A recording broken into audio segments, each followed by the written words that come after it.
സമരസ്ഥലത്ത് നിന്ന് പോലീസ് RAFും ദില്ലി പോലീസും മടങ്ങുന്ന ദൃശ്യങ്ങളാണ് നമ്മൾ കണ്ടത്. അവർ മടങ്ങുമ്പോൾ കൈയടിച്ചുകൊണ്ട് goodbye pellet gun, goodbye pellet gun, good pellet gun എന്നൊക്കെ പറഞ്ഞുകൊണ്ട് മുദ്രാവാക്യം വിളിക്കുകയാണ് ഈ കുട്ടികൾ.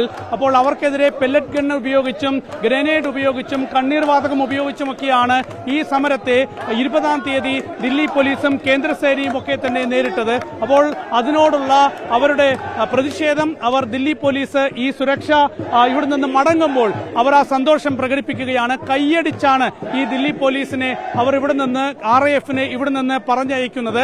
അങ്ങനെ ദില്ലി പോലീസ് ജന്തർ മന്ദിറിൽ നിന്ന് ഇപ്പോൾ തിരിച്ചുപോയിരിക്കുന്നു. വലിയ സുരക്ഷാ ക്രമീകരണങ്ങളായിരുന്നു ഇവിടെയെല്ലാം കണ്ടിരുന്നത്. ജയ് ഭീം എന്നൊക്കെയാണ് മുദ്രാവാക്യം മുഴങ്ങുന്നത്. അംബേദ്കറുടെ ആശയങ്ങൾ ഉയർത്തിപ്പിടിച്ചുകൊണ്ട് തന്നെയായിരുന്നു ഈ സമരം. ഗാന്ധിയുടെ ആശയങ്ങൾ ഉയർത്തിപ്പിടിച്ച്, അംബേദ്കറുടെ ആശയങ്ങൾ ഉയർത്തിപ്പിടിച്ച് ദേശീയഗാനം പാടി, ദേശഭക്തി ഗാനങ്ങൾ പാടി, ദേശീയ പതാക ഉയർത്തിപ്പിടിച്ചുകൊണ്ടാണ് ഈ സമരം മുന്നോട്ട് പോയത്.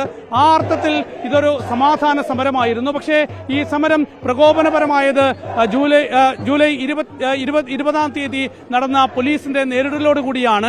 പാർലമെന്റ് മാർച്ചിൽ പോലീസ് എങ്ങനെയാണ് ഈ സമരത്തെ നേരിട്ടത് എന്ന് നമുക്കെല്ലാവർക്കും അറിയാം.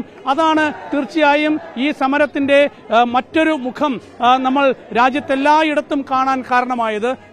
ഈ സമരം പിന്നീട് ഇവിടെ മാത്രം ഒതുങ്ങിയില്ല. അതൊരു ഡൽഹി പാർലമെന്റ് സമരം മാത്രമായി മാറിയില്ല, രാജ്യം മുഴുവനുള്ള സമരമായി മാറി.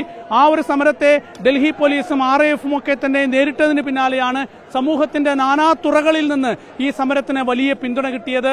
ഈ സമരത്തിന്റെ ഭാഗമായി സമൂഹം തന്നെ മാറിയത്. അതോടുകൂടിയാണ് അക്ഷരാർത്ഥത്തിൽ കേന്ദ്ര സർക്കാരിന്, മോദി സർക്കാരിന്, നരേന്ദ്രമോദി സർക്കാരിന് ഈ സമരത്തിന് മുന്നിൽ കീഴടങ്ങേണ്ടി വന്നത്. അപ്പോൾ അതൊരു വലിയ കീഴടങ്ങലാണ്. നോക്കൂ, എല്ലാവരും സമരത്തിന് വന്നവരൊക്കെ തന്നെ ഇപ്പോൾ ഇവിടെ നിന്ന് മടങ്ങുകയാണ്. ഇപ്പോൾ CJP കേന്ദ്ര സർക്കാർ ചർച്ചകൾ തുടരുകയാണ്. ഏതായാലും ഈ ചർച്ചയിൽ ഒരു ഒത്തുതീർപ്പ് എന്തായാലും ഉണ്ടാകും. പ്രധാനപ്പെട്ട ഒരു തീരുമാനം അത് കേന്ദ്ര സർക്കാർ എടുത്ത സാഹചര്യത്തിൽ ഇനി മറ്റുള്ള ആവശ്യങ്ങൾ, അത് ഇനി എങ്ങനെയാണ് ഈ സമരം തീരുക എന്ന് ചോദിച്ചാൽ തീർച്ചയായും ചില ആവശ്യങ്ങൾ കൂടി കേന്ദ്ര സർക്കാർ അംഗീകരിക്കേണ്ടതുണ്ട്. വിദ്യാഭ്യാസ മന്ത്രിയുടെ രാജി ഇപ്പോൾ കേന്ദ്ര സർക്കാർ അംഗീകരിച്ചുവെങ്കിൽ പോലും ഇവിടെ വിദ്യാർത്ഥികളെ തല്ലിച്ചതച്ച പോലീസ് ഉദ്യോഗസ്ഥർക്കെതിരെ നടപടി വേണം എന്ന ആവശ്യമുണ്ട്. രണ്ടാമത്തേത് ആത്മഹത്യ ചെയ്ത വിദ്യാർത്ഥികളുടെ കുടുംബത്തിന് നൽകേണ്ട നഷ്ടപരിഹാരവുമായി ബന്ധപ്പെട്ട ഉറപ്പാണ് ലഭിച്ചിരിക്കുന്നത്. അതൊരു തീരുമാനമായി പ്രഖ്യാപിക്കണം. മൂന്നാമത്തേത് ദില്ലി പോലീസും RAFും വിദ്യാർത്ഥികളോട് മാപ്പ് പറയണം എന്നുള്ള ആവശ്യം.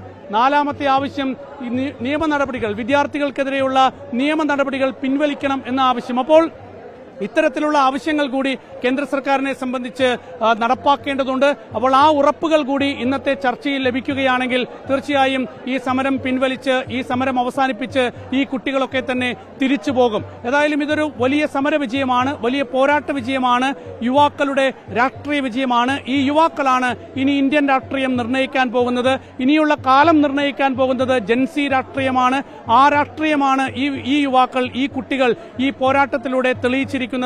അത് അക്ഷരാർത്ഥത്തിൽ പ്രധാനപ്പെട്ട രാഷ്ട്രീയ പാർട്ടികളെയൊക്കെ തന്നെ ഈ യുവാക്കൾ, ഈ കുട്ടികൾ പഠിപ്പിച്ചു എന്ന് തന്നെ പറയാം. ഇവരുടെ സമരത്തെ, പ്രതിഷേധത്തെ അവഗണിച്ച് മുന്നോട്ട് പോയ ഭരണരാഷ്ട്രീയ വർഗത്തിന്, ഭരണരാഷ്ട്രീയ വിഭാഗത്തിന് ശക്തമായ മറുപടി അവർ ഈ സമരത്തിലൂടെ നൽകി, ഈ പോരാട്ടത്തിലൂടെ നൽകി. അവർ ഇവിടെ ഇരുന്ന്, ഈ ജന്തർ മന്ദറിൽ ഇരുന്ന് അതിന് കൃത്യമായ സന്ദേശം നൽകി. ആ സന്ദേശം ഒടുവിൽ ഉൾക്കൊള്ളേണ്ടി വന്നു ഭരണകൂടത്തിന് എന്നതാണ് ഏറ്റവും പ്രധാനപ്പെട്ട കാര്യം.